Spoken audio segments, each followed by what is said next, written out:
Well, it was good. You know, we've been focused. Obviously, good effort by a lot of people and the team as a whole, and we need to do it again. John able to do anything for that? No, he was, like I said, we watched film, walked through a few things, but, no, he didn't walk through a lot. He's still getting his treatment and doing the things that he needs to do. So, too early to say about tomorrow? Yeah, at this stage, there's the questionable, doubtful, whatever scale, he's on that right now, but he's not officially out at this point. I'm assuming what Thon showed you yesterday eases your mind a little bit about what you can get off the bench, obviously.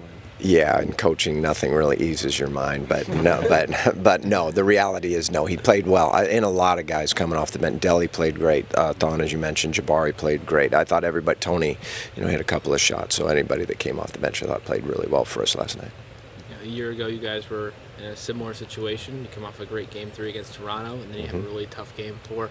What can you guys as a team take out of that experience, especially the guys who were in that game last year, knowing how the series kind of flipped on that game? I think that's a great point. I mean, in terms of growing on experiences and learning from experiences that you've had in the past. And I know for us, we need to come out focused, ready to go. The energy, sort of the passion in the building, we need to have that. But it's not only do we need the fans to continue to bring it, we've got to bring it from within as well.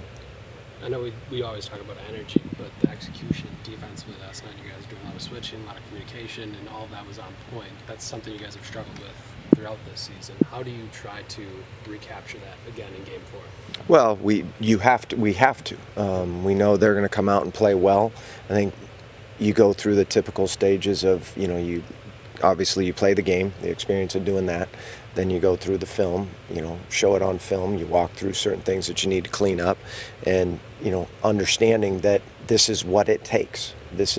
And that's one of the things we've talked about from the beginning of the series, is that you have to bring it right away. It isn't a feeling out process or come in and see how things go. No, you have to come in ready to go right away, and that's whether you're starting, coming off the bench, whether it's as an individual or us as a collective group. Malcolm only scores 8 points, 2 of 8 shooting, but he had Jaylen Brown last night defensively. That was his main assignment. What do you think of the job he did defensively? Again, as a team, I thought we did a great job. And you're right, there are assignments for each guy to guard as the matchup to start a game or as you go through it. But I thought overall, our help assignments, being in the right spots, I think it's one of the reasons we were able to generate some of the turnovers. Some of our blocks, there were definitely hustle plays where, like Thon, for example, coming from behind to get a block, but also guys being in the right position to help. So I thought Malcolm did a good job, but we're going to need it again. We know that these guys are going to come out trying to fire and go right at us. Joe, you could see a different energy from Jabari last night on the court. Did you see something from him in his demeanor leading up to the game, or even in practice beforehand, just after what had happened the other day? Yeah, I think the biggest thing about it is we know we need him to play, and we need him to play well. We don't need anybody, that's with a talented team, one thing you don't need is people to just play. Because we need everybody that's on the court to contribute and do something. I thought he played a very good game last night. And he didn't hit his first, it wasn't like he came out and was hitting shot after shot after shot.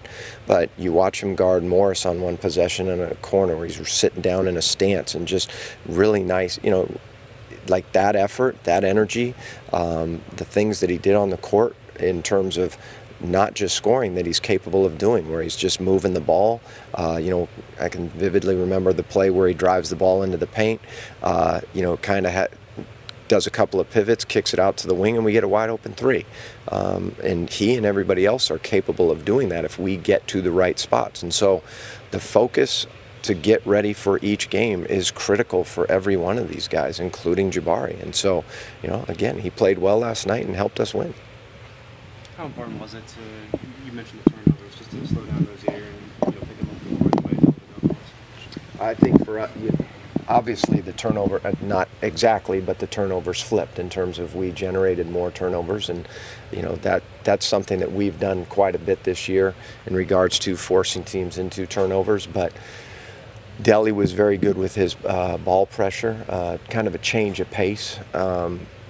Also did a nice job of, on the other end of the floor, making them have to work in different ways. that's what's valuable for each one of our guys is they do things differently. So Bled has a little bit more speed than Deli. Deli has a little bit more physicality, but it gives them or anybody, any opponent, a different look when they step on the floor. And that's, so talking about Deli, it's nice to be able to have him out there and do what he's been doing. Picking him up full court, was that part of the plan, or is that just like a freelance idea from Deli? Yeah, no, I mean, there's always things that we talk about, but then we also want guys to read situations as well. We have our game plans and our schemes that, we impart to the guys, but then we also want them to understand that they've got to do certain things that they can read on the floor as well.